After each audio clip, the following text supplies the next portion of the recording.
Hey, Jeff here. So, here we are, end of the year. This will be my final video of 2020 as we say goodbye to this year. So the other day I did a video on my top 2020 releases that I purchased on vinyl. I went through and looked at all of the reissues, albums that were pressed on vinyl in 2020 but weren't necessarily 2020 releases, so reissues.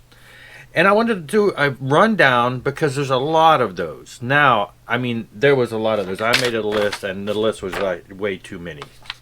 And that's going to be too long of a video. So again, I had to limit myself. So, and I think I got it right at looking at it real briefly. Maybe if I got one wrong in here, don't scold me too much. What I was looking at is, let's look at reissues in 2020 that are the first time on vinyl. So these are things that we're finally seeing on vinyl that have been reissued in 2020. So that helps limit it down to just all the reissues, because you got reissues in 2020 that have been on vinyl multiple times, and there's a lot of those that are great too. So I went through and trimmed the list down to just those that were released in 2020. I noticed, though, in looking at my entire list that, I do buy a lot of reissues, especially when it comes to the Christian realm, which I show those all the time, the limited run vinyl, because obviously a lot of that stuff is harder to find, never was on vinyl, or is impossible to find on vinyl, things like that. So that's, and that is a big thing for me as far, Christian metal and things along that line. I did go back real quick, though, excuse me while I ramble here, and I took a look at how many records I bought in the year 2020. So I looked at ones briefly, looking at Discogs and dates and trying to calculate, when they were purchased along that line. I think I got it fairly close. But ultimately, apparently my collection grew by about somewhere in the 370 pieces during the year of 2020. My record collection now is coming close to 1,100. So I've set my New Year's resolution to double that. No, to not go so overboard. Now, I've already kind of done this because I mentioned in a previous video how early in the year I was going on Discogs and finding an album that I wanted and tracking it down for good price and then clicking on what else they had and said, oh, they got these other albums I want. So you end up buying stuff that you weren't there looking for, but hey, it saves on shipping. I did a lot of that, but earlier this year I said enough of that. I've got to trim down to either trying to keep up with these reissues with newer stuff that is reissued and newer stuff in general. So that's what I did. I think that this year is going to show a trim down in that. Aside from sales, buying stuff at cheap prices, thrift stores, antique stores, things like that, I'm not going to be buying as much in that great of a quantity. Enough of that. Let's go on with 2020 reissues. First time on vinyl. Great stuff. Banshee, Take 'Em by Storm. Now, this was released by Scott Waters' label, No Life Till Metal, and honestly, I was not familiar with Banshee back in the day, and I discovered them probably in the past 15 years. I ran across their early stuff on a, one of those sites where you can trade old copies of MP3s and stuff, and I downloaded some stuff and listened to it, and I thought, yeah, they're pretty good. But I had never heard of them before. It's just another one of those obscure 80s bands that you figure you missed out on. And then Scott's label reissued this, the other album that they put out a couple years ago, and I started checking out the newer stuff by Banshee and then going back and listening to the older stuff, and I thought, wow, these guys, I really missed out. They were a great band. So this is one that he put out this year. I'm glad to have it. It's a great release. All right, this one was limited. Released in Italy. I missed out on the very first pressing on orange. I bought the second pressing on brown because it was costly to get it over here. And so, yeah, Dr. Butcher. This is John Oliver from Savatage, one of my favorite bands that I have nothing by them on vinyl because they're everybody's favorite band and they're so expensive.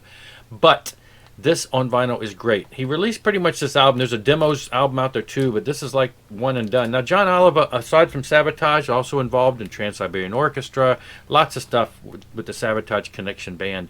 But this is great. It's just heavy metal. It's just, that kind of similar to Savatage in a way, but And then when he went back to Sabotage, some of the guys that were with him here, have been in and out of Sabotage too. So great release. These are a twofer. Both of these are also thanks to Scott Waters' label No Life Till Metal. Mass is, Massachusetts band, melodic metal, in that category of the 80s type metal. They've continued to put out quality stuff.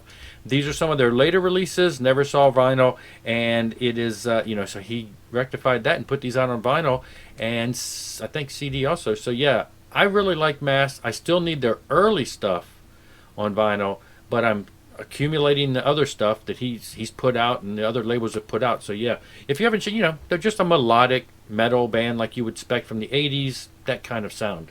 All right, this is a little tweak on my thing, but yeah, this was a 2020 release. So this is Whitesnake Slided In. Now this is the 35th anniversary mix, and I got a lot of glare there.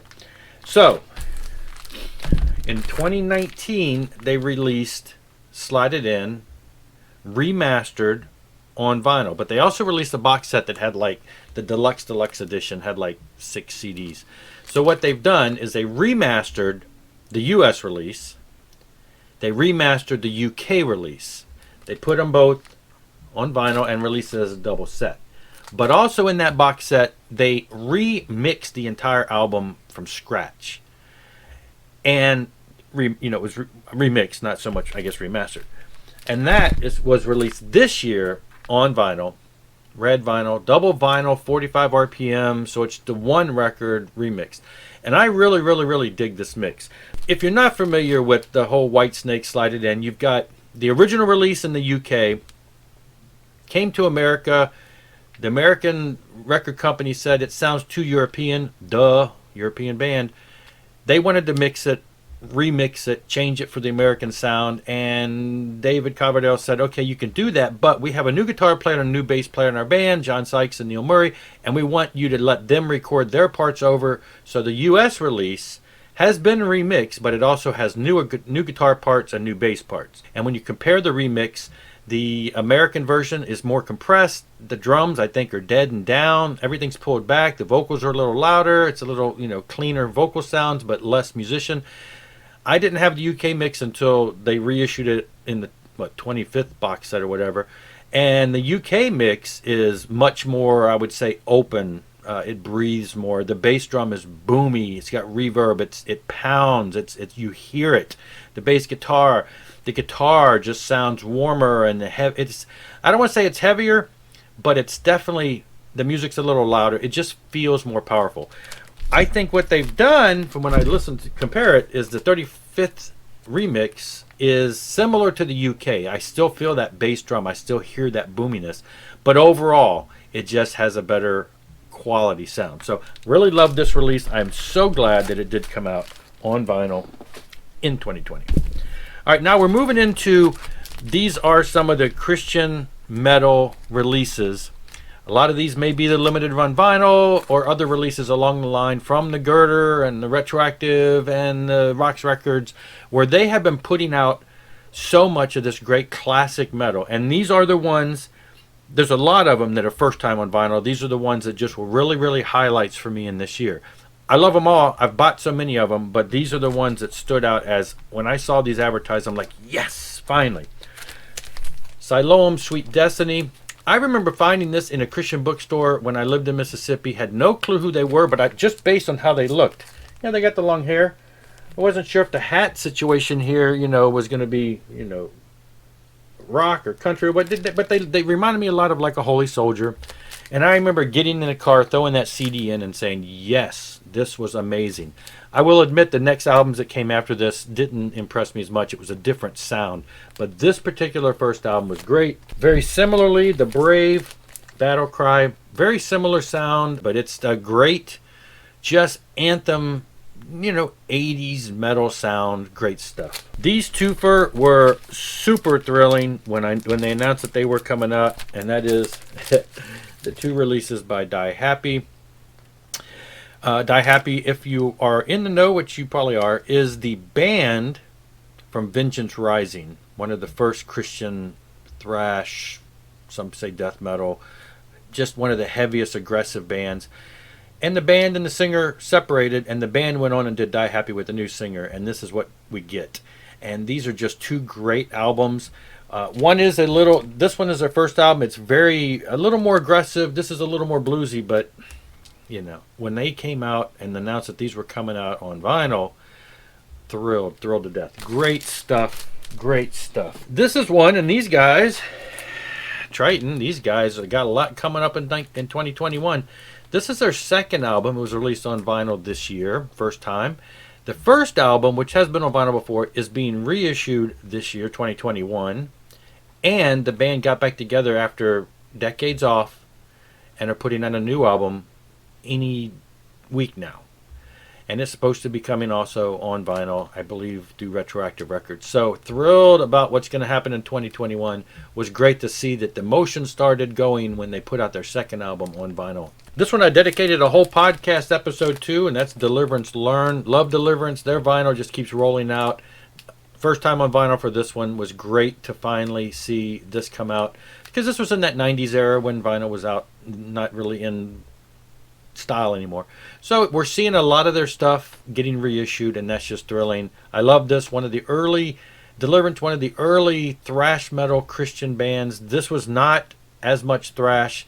This is when their style started changing, but it is just a great record. Still heavy, great, emotional, just great songs. This is one I just recently showed, super thrilled about, and that's Dangerously Close by Bloodgood. This is their reunion album from a handful of years ago, and it finally got released on vinyl a handful of years later. Having this one released was great, and I love this band. This is one of the early Christian metal bands I got into back in the 80s, because they were one of the first few that were around back in the mid 80s. And I saw them in concert a couple times. It's just, these guys are great. Love them. They're still pounding away. We have Oz Fox on guitar now from Striper. He joined the band and has toured with them. I don't know what their current situation is. It'd be great if they did another album, but I don't know. I saw videos recently of Oz and Les in the studio. Who knows? They know. And I will say, probably the most thrilling of 2020, probably the ones that thrilled me the absolute most when I heard that these were coming, not only for the first time on vinyl, but also for the first time on CD. And that is the 2 by Paradox.